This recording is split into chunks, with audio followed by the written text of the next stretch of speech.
Hola, buen día. Les damos la más cordial bienvenida a nuestra conferencia titulada La evaluación psicológica forense en casos de guardia y custodia. Sin duda, un tema muy importante y muy relevante en esta área. El día de hoy nos acompaña la magíster Meidis Cruz Porras, licenciada en Psicología por la Universidad Autónoma de Puebla, magíster en Psicología Jurídica por la Universidad Santo Tomás de Bogotá, Colombia, es perito privada en temas de psicología de familia, docente de posgrado en materias relacionadas con psicología forense y criminológica. Es editora del libro Aportes de la psicología jurídica y forense a los desafíos latinoamericanos. Al igual es ponente nacional e internacional. Sin más que decir, le otorgo la palabra. Muchísimas gracias, licenciada Jocelyn. Gracias por la presentación y también quisiera darle las gracias a la Asociación Mexicana de Psicología Jurídica y Derecho Penal, así como a Ipsijus por darme la oportunidad de estar aquí con ustedes presentando este tema que es de gran relevancia para nuestra psicología forense. Antes de adentrarme de lleno como tal a lo que es la evaluación psicológica forense en guarda y custodia, quisiera hacer una pregunta de reflexión para todos nosotros y esta nos dice que cómo podemos hacerle o cómo podemos asegurarnos de que las evaluaciones psicológicas forenses en temas de guarda y custodia realmente aseguren los beneficios y protejan las necesidades de los niños, niñas y adolescentes por encima de las necesidades y de los deseos de los adultos que se encuentran involucrados en este tipo de temáticas de la guarda y custodia. Si bien es cierto que es una pregunta para poder reflexionar, también esta pregunta es la que nos abre el panorama para saber cómo debemos realizar una evaluación psicológica forense en este tipo de temáticas. De ahí que es importante mencionar que el profesional que va a estar realizando este tipo de evaluaciones debe estar preparado, capacitado y tener en cuenta diferentes áreas de lo que es la psicología, así como diferentes temáticas, como por ejemplo, este profesional deberá tener conocimiento en lo que es la familia, las dinámicas familiares, las competencias parentales, las habilidades parentales y, por supuesto, deberá tener conocimiento acerca de lo que son las competencias profesionales para poder realizar una evaluación idónea. En ese sentido, es importante mencionar cuáles son las áreas de trabajo de la psicología forense en materia de familia. En este caso, el psicólogo forense podrá tener una actuación en temas relacionados con la patria potestad, la guarda y custodia, el régimen de visitas, adopciones, interferencias parentales y competencias parentales, recordando siempre que el psicólogo debe basarse en los estudios de las ciencias del comportamiento basados en evidencia, como ya lo mencioné, para poder realizar una evaluación idónea acerca de quién es el padre más apto para poder tener el cuidado del menor o del niño, niña o adolescente.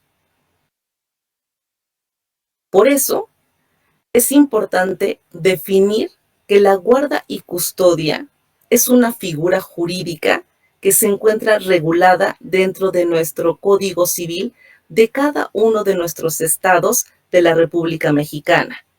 Por eso, el profesional en psicología deberá saber que la guarda y custodia es un concepto que define con quién va a convivir el niño, niña o adolescente cuando se da la ruptura o el divorcio de sus padres. Siendo así que el psicólogo deberá adentrarse a su Código Civil y conocer perfectamente qué es lo que nos dice la guarda y custodia. En ese orden de ideas, la evaluación de la guarda y custodia, entonces decimos que es una evaluación forense realizada para proporcionar información y algunas veces para emitir las recomendaciones más adecuadas sobre la asignación de la custodia, el régimen de visitas y la toma de decisiones de todos los aspectos específicos del caso requeridos por la autoridad judicial. Tan es así que toda esta tarea del psicólogo se vuelve compleja, porque como ya lo mencionaba anteriormente, el psicólogo debe conocer acerca de los diferentes tipos de familia, de habilidades y competencias parentales, de todo lo que nos dice la ley y la norma referente a las evaluaciones de la guarda y custodia. También deberá conocer acerca de los protocolos con perspectiva de infancia, con perspectiva de género y con perspectiva de derechos humanos, solamente por nombrar algunos.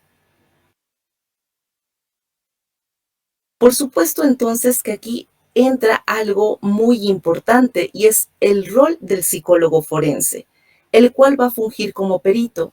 Pero, ¿quiénes son peritos? Los peritos son expertos en alguna ciencia, arte u oficio. En este caso, el psicólogo forense será un experto de la psicología en evaluaciones psicológicas, pues por supuesto para poder determinar quién es la persona más idónea para tener el cuidado del niño, niña o adolescente.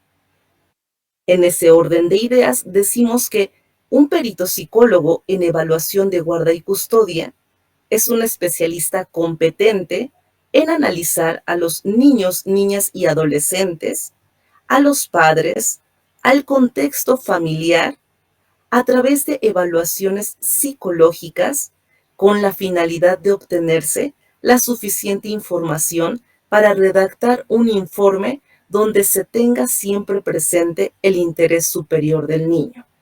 Y es que dentro de la propia literatura científica y dentro de las propias leyes se habla mucho acerca del interés superior del niño. ¿Pero qué es este interés superior? Pues es velar por los beneficios y por las necesidades de los niños, niñas o adolescentes antes que de cualquier persona. Por eso hay que ver a estos niños, niñas y adolescentes como sujetos de derecho. Y esto no nos establece nuestra norma, nuestros códigos y nuestros protocolos. De ahí que para ir respondiendo poco a poco la pregunta de reflexión que yo hacía al inicio, es importante determinar cuáles son las competencias con las que debe contar el psicólogo forense. En primer lugar, es que este profesional deberá ser competente. Cuando hablamos de una competencia, es que el psicólogo deberá ser un profesional capaz y capacitado, por lo que debe tener o deberá contar con un mínimo de formación de grado en psicología. Aquí nosotros, por ejemplo, en México, contamos con una licenciatura en psicología donde se nos otorga un título y una cédula profesional, con lo que se nos acredita que ya somos profesionistas del área. No obstante a eso, para poder realizar una buena actuación en este tipo de temas, lo que tenemos que hacer y lo que nos dicta nuestras guías de las buenas prácticas en psicología jurídica y forense, así como las diferentes asociaciones a nivel Latinoamérica y en México, es que este profesional deberá contar con un posgrado en temas relacionados con la psicología jurídica forense o temas afines. Y aquí sí quisiera hacer un paréntesis, porque, por ejemplo, la Asociación Latinoamericana de Psicología Jurídica y Forense lo que hace es establecer dentro de sus estatutos que para poder ser perito se debe tener un mínimo, se debe contar con un mínimo de maestría en este tipo de temas para que se haga una actuación más eficaz y realmente se vele por el beneficio de los niños, niñas y adolescentes. Lo mismo nos marca alguna literatura científica, como lo mencionaba, como las guías de las buenas prácticas en psicología forense. De igual manera, el psicólogo debe conocer el código ético de su propia profesión con la finalidad de realizar de manera adecuada y con los estándares más altos su trabajo. Por otra parte, deberá conocer acerca de leyes y de la normatividad pertinente. Justamente, hace algunos días escuchaba a la doctora Olga Galicia que mencionaba esto, que los psicólogos forenses debemos conocer también acerca del derecho, porque es como si una persona tuviera los dos brazos cuando estamos hablando de la psicología y del derecho. Es decir, un psicólogo forense deberá ser una persona que realmente tenga una visión integradora y global al acercarse y adentrarse a este tipo de temáticas. Por otra parte, deberá saber acerca de lo que es la literatura especializada. También deberá contar con conocimientos acerca de lo que es la dinámica familiar, la parentalidad, los estilos de crianza y la psicometría, especialmente la psicometría forense. Es decir, el psicólogo deberá contar siempre con estudios actualizados acerca de toda esta temática que les acabo de comentar. De igual forma, el psicólogo deberá conocer cuál es la etapa de desarrollo del niño, niña o adolescente que va a estar evaluando, por lo que deberá saber que cada caso es único y es diferente a los demás casos que ha podido evaluar. Por eso se deberá llevar a cabo el enfoque diferencial. En ese sentido, entonces decimos que los objetivos del informe pericial son, en primer lugar, el interés superior del niño, niña o adolescente. Por otra parte, otro de los objetivos será evaluar psicológicamente a todo el núcleo familiar, incluyendo a la familia extensa y a todas las personas con las que conviva el niño, niño o adolescente con el cual estamos realizando la evaluación. Esto no significa que el psicólogo tiene que hacer una evaluación hasta los familiares lejanos, no, sino a las personas que realmente se encuentran involucradas en el cuidado de este niño, niña o adolescente. Por otra parte, se deberá evaluar el contexto de crianza y por último, se deberá proporcionar al juez información objetiva y técnicamente adecuada para tomar decisiones sobre el régimen de guarda y custodia. Por lo que recordemos que nuestro informe pericial es un medio de prueba donde nosotros tenemos que utilizar un lenguaje claro, porque no todas las personas que van a estar leyendo este informe son psicólogos. Entonces, el lenguaje que tenemos que utilizar dentro de nuestro informe pericial debe ser claro y debe ser conciso.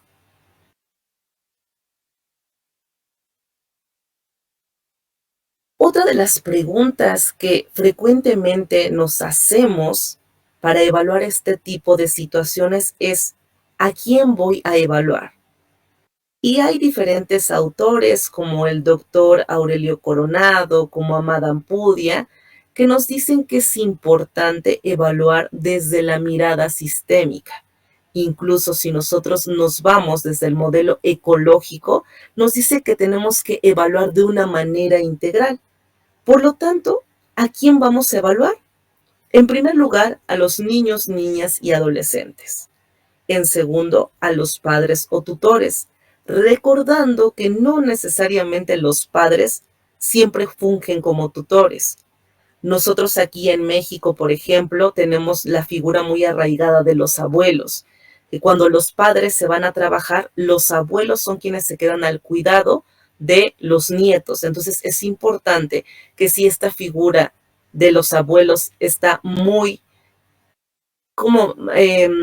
muy por encima incluso de los padres, porque ellos se tienen que ir a trabajar para poder proveer de insumos económicos a los hijos, entonces habría que hacer una evaluación también a estos abuelos. Y por otra parte, vamos a evaluar el entorno familiar. Como ya lo mencionaba, hay que conocer cuáles familiares de la familia extensa están muy apegados a el cuidado de este niño, niña o adolescente. Pueden ser los tíos, pueden ser los primos, o puede ser cualquier otro integrante de la familia que, por supuesto, esté al cuidado de ese niño, niña o adolescente y a quien también tenemos que realizarle una evaluación. Por lo tanto, es importante tomar en cuenta quiénes son cuidadores primarios. El cuidador primario es la persona que dedica mayor tiempo y atención al niño en todas las tareas que necesita. Por ejemplo, alimentación, higiene, educación, actividades sociales y escolares. El cuidador primario, que no es en todos los casos, puede identificarse con los padres, pero también puede no identificarse con ellos. Es la persona que se encarga de las siguientes tareas. Planifica y prepara las comidas, se encarga del baño, aseo y vestido, compra y cuida la ropa, se encarga también de la educación religiosa, cultural y social, así como de los cuidados médicos, y también enseña las habilidades elementales como leer, escribir y los números. Por lo tanto, habría que investigar quién es o qué integrante de la familia funge como un cuidador primario. Pero viene otra pregunta bastante interesante. Ya vi por una parte a quiénes voy a evaluar, pero ahora, ¿qué voy a evaluar? Voy a evaluar lo que es la historia y la dinámica familiar, la calidad de la relación con los hijos. También se debe evaluar y conocer cuál es la génesis de la problemática, los estilos de crianza, así como apreciar el papel de la familia extensa. También debo evaluar las competencias parentales, las dimensiones de la personalidad de los progenitores directamente relacionados con el cuidado de los hijos, así como el nivel de adaptación, estabilidad emocional y los factores de riesgo. Entonces, en ese sentido, nuestra evaluación de guarda y custodia debe centrarse en las habilidades parentales, así como en las necesidades de los niños, niñas y adolescentes, para al final hacer una compilación entre ambos y dar un resultado a través de nuestro informe pericial.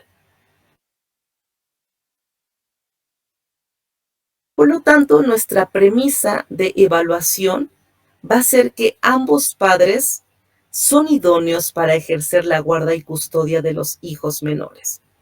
Y cuando hablo de los hijos menores es porque estoy haciendo alusión a que son menores de edad.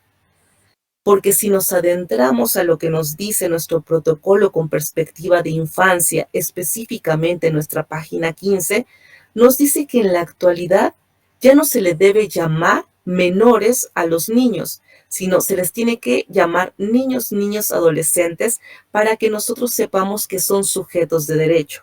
Porque al estar hablando de menores es como si alguien mayor existiera para ellos y se ve algo disparejo. Entonces nos dice nuestro protocolo, no debemos hablar de menores, sino debemos hablar sobre niños, niñas y adolescentes. En ese sentido, cerrando este paréntesis, regreso a nuestra premisa de evaluación. Desde el primer momento en que llegan con nosotros para realizar una evaluación psicológica forense en este tipo de casos, es importante llevar a cabo el principio de igualdad del cual nos habla la Suprema Corte de Justicia de la Nación. Y es que nos dice que este principio de igualdad es aquel principio que hace que nosotros veamos a ambos progenitores como idóneos para el cuidado de los niños, niñas y adolescentes, sin tomar en cuenta que anteriormente se le daba mucha preferencia a la madre, ¿no? Lo que antes se le denominaba la tierna infancia, que llegaba hasta los 7 años. Entonces, las leyes lo que decían era, bueno, si un niño nace, lo más importante es que siempre esté apegado con la madre, así que desde que nace hasta los 7 años, sin excusa alguna y sin discusión alguna, se le debe proporcionar a la madre el cuidado de este niño. Sin embargo, conforme fue pasando el tiempo, se dieron cuenta que esto no era algo idóneo porque los padres varones también tenían o tienen muchas capacidades parentales. Incluso desde la práctica privada, que es lo que yo realizo, les puedo decir que desde mi experiencia en los últimos 5 años he visto que ahora la guarda y custodia se le ha otorgado a los padres varones y no a las mujeres.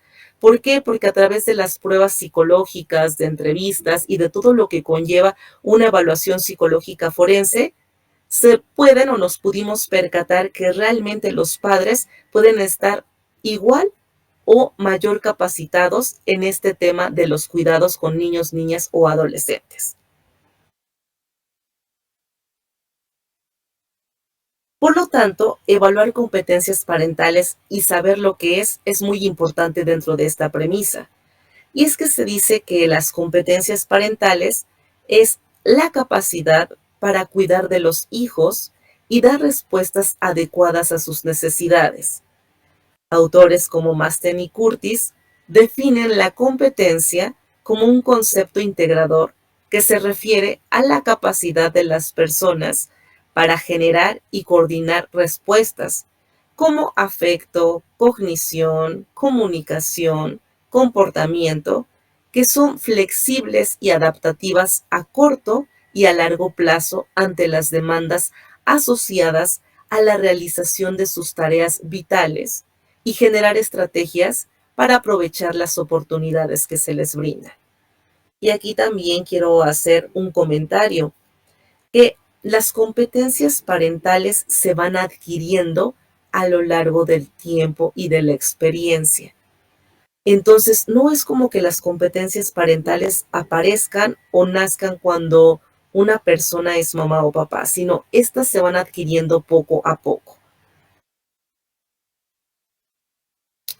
Por lo tanto, las funciones de los padres competentes es que las funciones familiares de crianza, protección y educación de los hijos son básicas y propias de la naturaleza humana. Las funciones familiares se pueden clasificar en las funciones centradas en el desarrollo de los padres o en las centradas en el desarrollo de los hijos.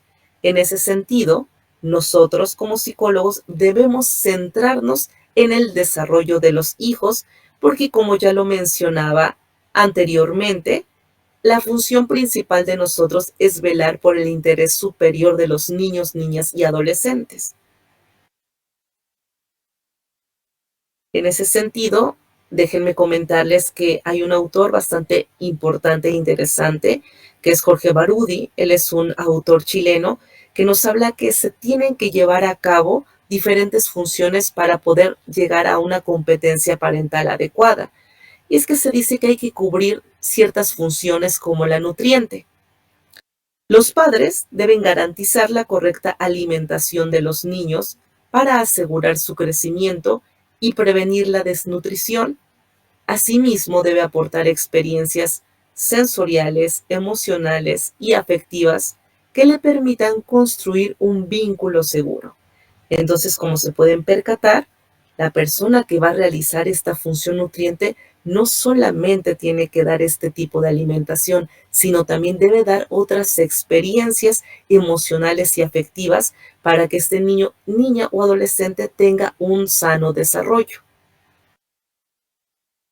Por otra parte, este mismo autor nos menciona que debe haber una función educativa, y esta será determinar el acceso de pertenencia al mundo social, ya que la educación de un niño depende de los procesos relacionales, especialmente del tipo de vinculación emocional entre padres e hijos. Cuando Barudi y Dan Tagnan nos hablan acerca de esta función educativa, no solamente hace alusión a la función de ir a la escuela, ¿no? Más bien habla de esta función de poder, de que el niño, niña o adolescente comprenda cómo se tiene que comportar hacia el mundo, desde un saludo hasta cómo tiene que comportarse en determinado lugar.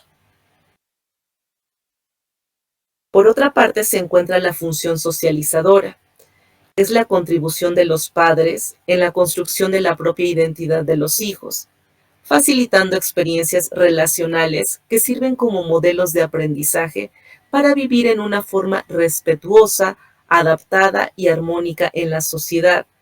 Porque lo que nosotros de manera general buscamos en la sociedad es que los niños, niñas y adolescentes sean adultos sanos y funcionales. De ahí la importancia de llevar a cabo esta función de nutrición, de educación y de socialización. De ahí que se busca que dentro de esta parentalidad exista una parentalidad positiva.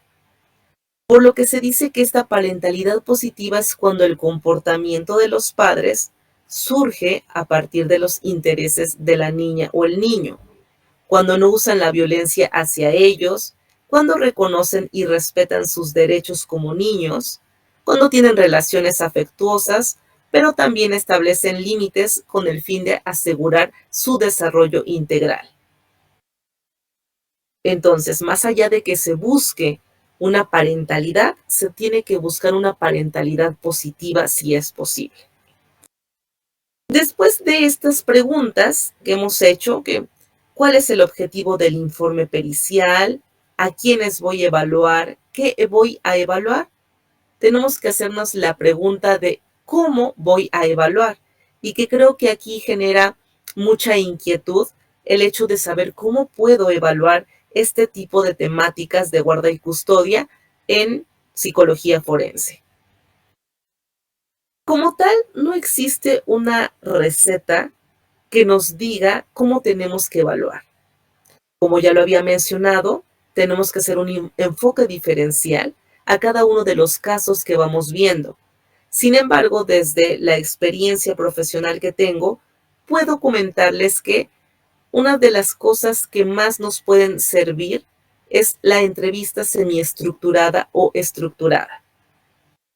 También puedo evaluar a través de la observación de la interacción parentofilial para finalmente poder hacer un registro observacional que me dé cuenta de cómo va la calidad de la relación entre padres e hijos.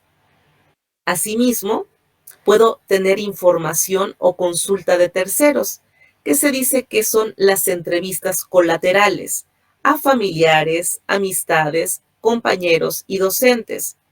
Yo sé que en muchas ocasiones desde la parte privada es mucho más fácil hacerla que desde la parte oficial.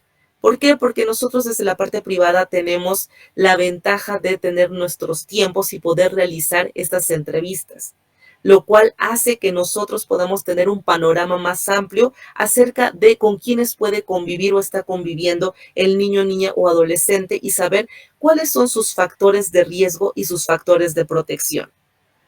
De igual manera, se deberá realizar la aplicación de test psicológicos, de inventarios y de escalas. De preferencia, los test psicológicos deberán estar baremados y estandarizados en población mexicana.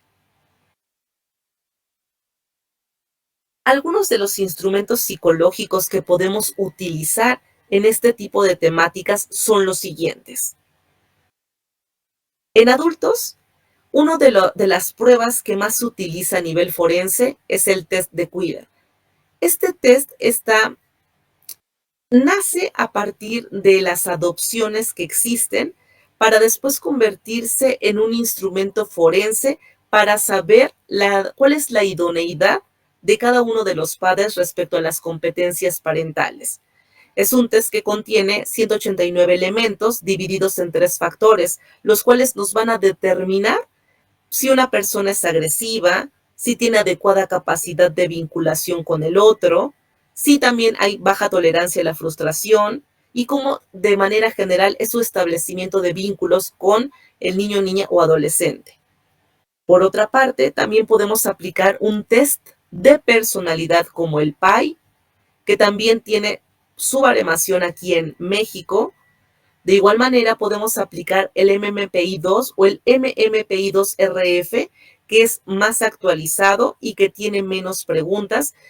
Todos estos tests, como el PAI, el MMPI-2, el LSB50, son test de personalidad que nos ayudan a saber si algún padre o madre de familia o algún cuidador primario tiene algún factor de riesgo que pueda estar afectando el sano desarrollo del niño, niña o adolescente. Por otra parte, también podemos aplicar escalas como la escala de parentalidad positiva. También podemos aplicar otra prueba psicológica que es el Vinculatest, que nos dice de qué manera la persona tiene vínculos interpersonales Y esto nos va a abrir un panorama para saber si el tipo de vínculo que el padre, madre, tutor o cuidador primario está teniendo en esos momentos es adecuado. Por otra parte, respecto a las pruebas psicológicas de los niños, niñas y adolescentes, se encuentra el SENA. El SENA es un instrumento psicológico que abarca desde los 3 años hasta los 16 para que nosotros podamos ver si el niño tiene depresión, ansiedad y en general cómo se encuentra adaptado. También tenemos el BEI, que es una batería de evaluación infantil. Asimismo tenemos CDI, C+, que nos ayuda a determinar si existe alguna depresión. El TAMAI, que a pesar de que es un instrumento que no se encuentra baremado en México, es un instrumento que nos puede servir para saber cómo se encuentra adaptado en las diferentes esferas en las que se desenvuelve el niño, adolescente, como son la familia, la escuela, el grupo de amigos. Por otra parte, tenemos también otro instrumento para los adolescentes, que es el IADA, que es un inventario de autodescripción del adolescente, y los cuales todos estos test nos van a abrir un panorama más amplio acerca de cómo se encuentra en esos momentos el niño, niña y adolescente o adolescente, para posteriormente hacer un nexo causal entre las entrevistas, las observaciones, las pruebas psicológicas y las entrevistas colaterales.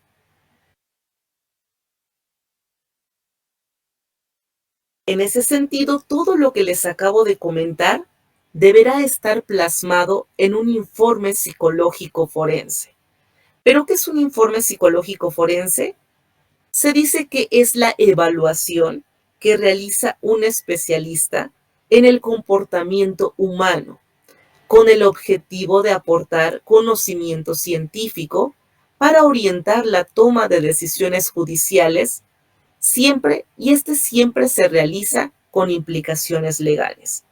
Como lo había mencionado, este informe psicológico forense va a ser un medio de prueba. Y finalmente, cabe mencionar que este informe o que este dictamen va a ser o es una investigación científica que deberá llevar a cabo un método basado en la ciencia.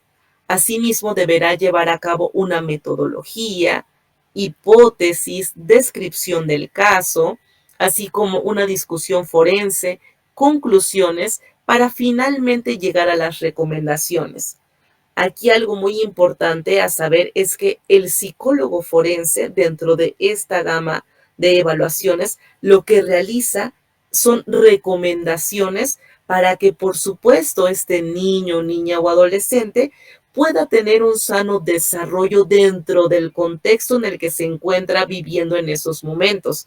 De ahí que las recomendaciones van a ser muy específicas para los cuidadores, para los tutores o para los padres o para la persona con quien se quede a cargo de la guarda y custodia.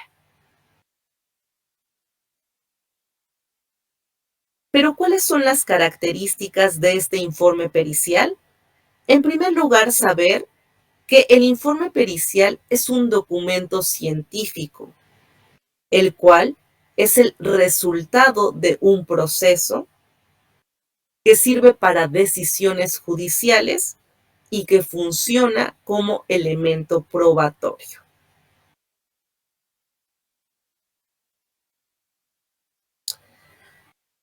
Ya casi vamos a estar finalizando esta conferencia y aquí quiero hacer un breve comentario y mencionarles que nosotros como psicólogos forenses tenemos la obligación y la responsabilidad de poder ejercernos desde los más altos estándares de nuestra ciencia, de lo que nos dicta nuestra ciencia, de lo que nos dicta nuestro código de ética, nuestras leyes. Y recordar siempre que a pesar que nosotros, peritos que nos encontramos laborando desde la parte privada, no debemos casarnos con la idea de que porque nos están contratando, debemos estar a favor de la persona que nos está pagando por nuestros servicios.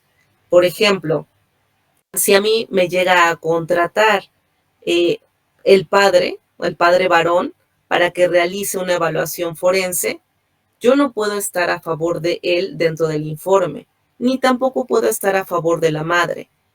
Yo voy a estar a favor de que se reflejen las necesidades o los beneficios y los beneficios de las niñas y adolescentes o de la persona que yo esté evaluando en esos momentos. Así que es muy importante tomar en cuenta que el hecho de que nos estén pagando no significa que nosotros tengamos que poner un dictamen donde se mencione que la persona que nos contrate es la persona idónea para la guarda y custodia, sino más bien cuál es la persona que es más apta para poder tener el cuidado de este niño o adolescente, siempre recordando o haciendo un nexo causal entre la entrevista, pruebas psicológicas y demás cosas que ya les comenté dentro de esta conferencia para al final poder llegar a una conclusión. Por lo tanto, es importante que ustedes o que todos en general sepamos que es importante siempre velar por el interés superior de niños, niñas y adolescentes. Y para ir finalizando, quiero ir cerrando con esta y otra frase que dice así: recuerda, perito, si la ley requiere de tu testimonio pericial, recuerda, hombre de ciencia, que tu tarea no es reivindicar a una víctima, salvar a un inocente, destruir a un culpable. A ti solamente te corresponde testimoniar hasta el límite de tu saber y de tu patrimonio científico, y no ser el juez o el justiciero.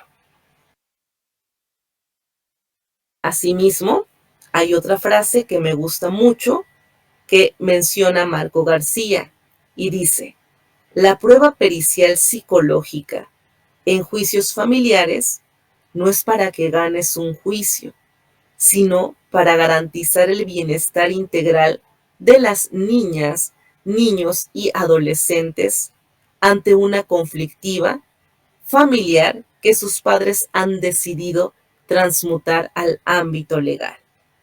Por eso es que les comentaba anteriormente que nosotros debemos ser peritos imparciales, neutrales y objetivos. Dejar a un lado los sesgos que nosotros tenemos al momento de hacer una evaluación.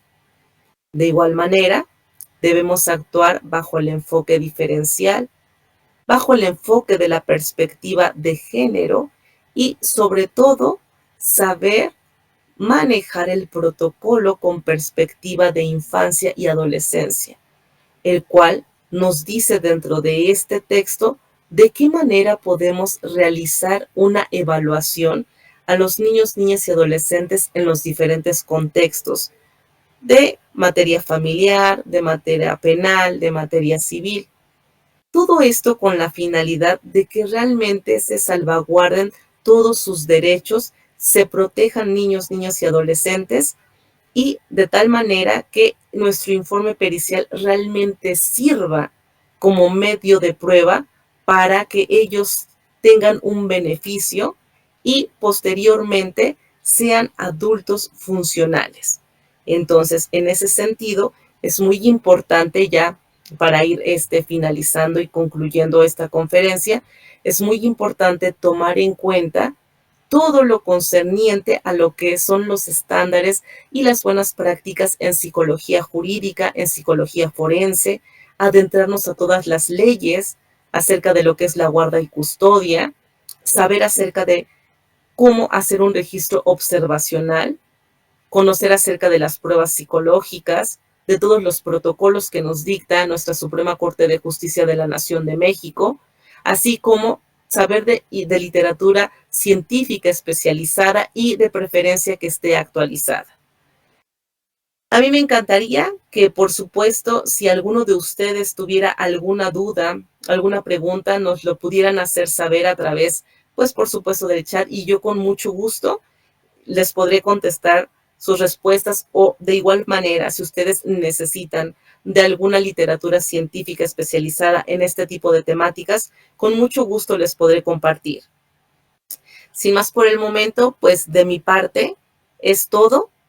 Muchísimas gracias y licenciada Jocelyn, muchas gracias por la oportunidad de esta conferencia acerca de la guarda y custodia. No, muchísimas gracias a usted, licenciada. Sin duda es un tema muy, muy importante para los y los peritos.